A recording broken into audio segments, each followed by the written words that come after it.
Newton's calculation पे, Newton's calculation for speed of sound, speed of sound.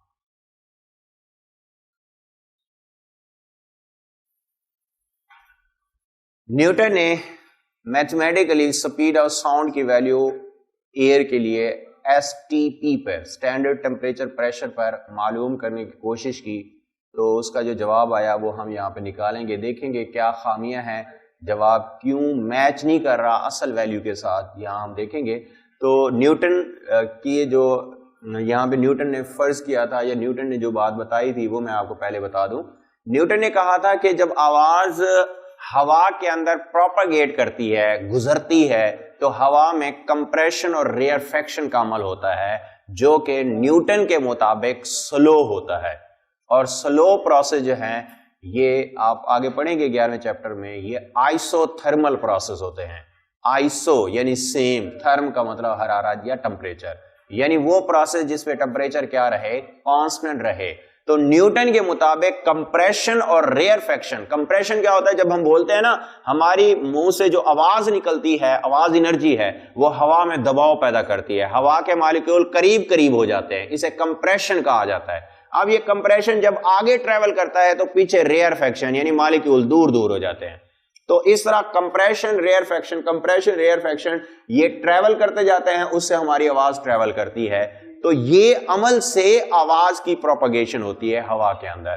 तो Newton के मुताबिक ये जो अमल है कंप्रेशन और रेयरफेक्शन का, ये स्लो प्रोसेस है, टेम्परेचर कांस्टेंट रहता है। जब टेम्परेचर कांस्टेंट हो, आपने केमिस्ट्री में पढ़ा होगा, एक कानून, एक गैस के अंदर एक कानून होता है गैस लॉ, जिसे बॉयल्स लॉ कहा जाता है, वो एप्लीकेबल हो जाता है, जिसमें प्रेशर और वॉल्यूम एक दूसरे क्या होते हैं, इनवर्सली प्रोपोर्शनल होते हैं। तो ये बात मैं यहां पे लिखने लगा हूं, the process of compression and rarefaction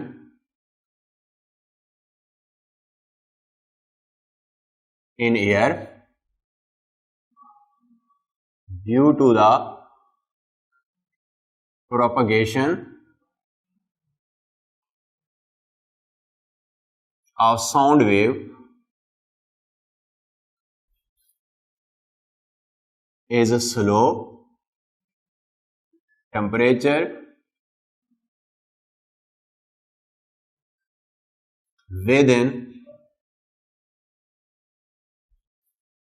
small region remains constant, यानी आइसोथर्मल प्रोसेस। ठीक है, इस सारे का मतलब है आइसोथर्मल प्रोसेस होता है। सो बॉयल्स लॉ इज एप्लीकेबल, और बॉयल्स लॉ क्या है, P1 V1 बराबर होगा P2 V2, यानी प्रेशर और वॉल्यूम एक दूसरे के इनवर्सली प्रोपोर्शनल है। ये सारा किसके मुताबिक है, according to Newton, according to Newton, Newton के मुताबिक ये सारा मैंने फिक्रा लिखा है, ये न्यूटन का कहना है। इसको आप इक्वेशन 1 समझ लें, P1 इनिशियल प्रेशर है, V1 इनिशियल वॉल्यूम है, P2 फाइनल प्रेशर है और V2 फाइनल वॉल्यूम है। लेट फर्ज करो इनिशियल प्रेशर यानी P1 P था, P कोई वैल्यू थी। इसी तरह इनिशियल वॉल्यूम V1 ये V था। तो जो फाइनल प्रेशर होगा, फाइनल प्रेशर जिसको यहां हम P2 का नाम दे रहे हैं।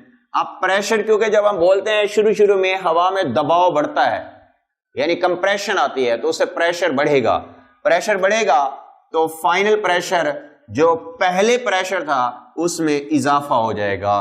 कितना, फर्ज करो डेल्टा P, यानी फर्ज करो 100 पास्कल था, उसमें 2 पास्कल का इजाफा हुआ, तो टोटल फाइनल कितना बनेगा? 100 जमा 2, 102। तो जो पहले था वो P था, डेल्टा P का इजाफा हुआ, तो टोटल फाइनल प्रेशर क्या बनेगा? P plus delta P। इसी तरह फाइनल वॉल्यूम V2, अब प्रेशर बढ़ने से वॉल्यूम डिक्रीज होता है, तो आप V प्लस नहीं लिखेंगे, V माइनस लिखेंगे, V minus delta V। Equation 1 में पुट कर दें, इक्वेशन 1 इंप्लाइज P1 की जगह P, V1 की जगह V, P2 की जगह P plus delta P, V2 की जगह V माइनस डेल्टा V।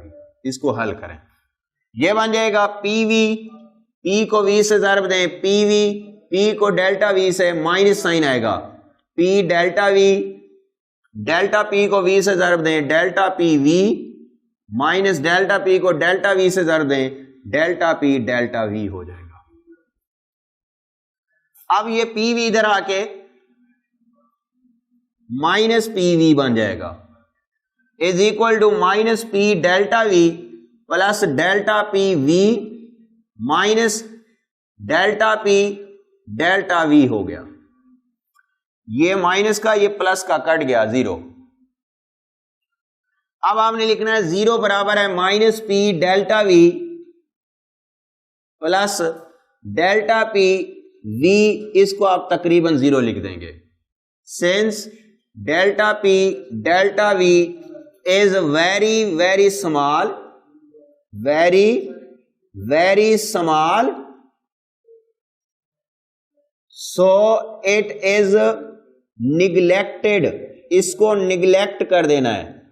यानी ये बिल्कुल ऐसे है जैसे लाखों करोड़ों की बात हो रही हो, तो उसमें 1-2 रुपए को आप छोड़ सकते हैं, इग्नोर कर सकते हैं, उससे फर्क नहीं पड़ेगा। जब उसको आप उसमें से नफी ना करें तो कोई फर्क नहीं पड़ेगा।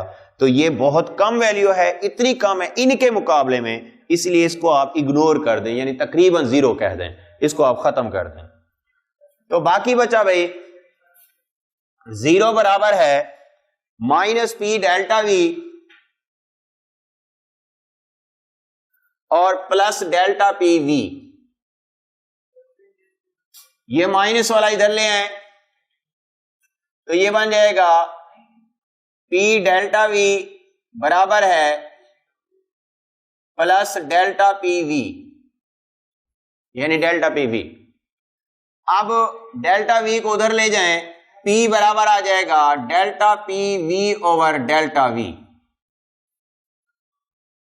अब देखें P बराबर है डेल्टा P बटे डेल्टा V ओवर V, यानी इस V को मजीद नीचे ले गया डेल्टा V के नीचे, यानी आप इसको चाहें तो दोबारा ऊपर ले जा सकते हैं। ऐसा क्यों किया?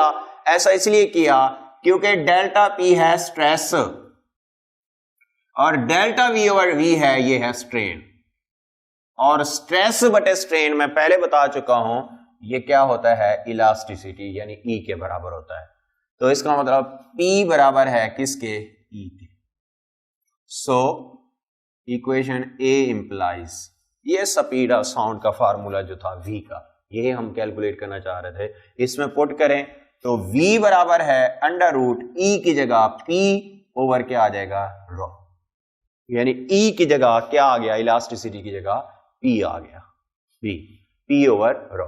ठीक है, ये डेल्टा P स्ट्रेस है, delta V over V strain का फार्मूला है, स्ट्रेस बटे स्ट्रेन E के बराबर है, इलास्टिसिटी के बराबर है, ये लिखा हुआ है।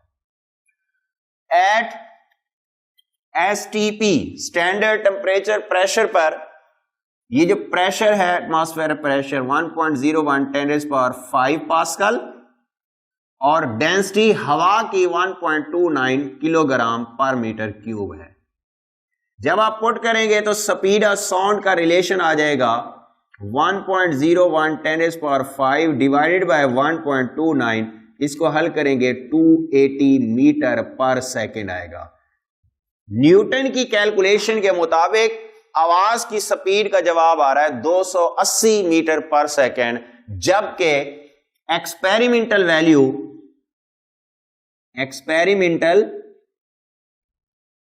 वैल्यू जो है वो 332 मीटर पर सेकेंड है।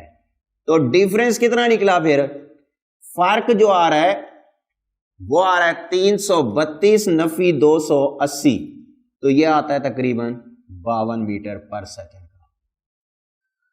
तो 52 मीटर पर सेकंड का जब एरर बनाएंगे परसेंटेज एरर, तो ये तकरीबन आता है 16%, 16% एरर आ रहा है। न्यूटन की कैलकुलेशन का एक्सपेरिमेंटल वैल्यू के साथ जो एरर में परसेंटेज आ रही है वो 16%। इसका मतलब कहीं ना कहीं कोई गलती, कोई खामी जरूर है न्यूटन की कैलकुलेशन में, जिसको ठीक किया। इससे अगले सेंटेंस जो हम नेक्स्ट टॉपिक में इंशाल्लाह पढ़ेंगे, Laplace correction for speed of sound.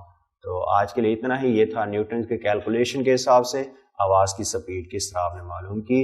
Boys law को अप्लाई करके आपने जो है इलास्टिक कांस्टेंट की वैल्यू निकाल के इसमें पुट कर दी, तो फार्मूला बन गया, कीमतें पुट की, आपके पास जवाब है।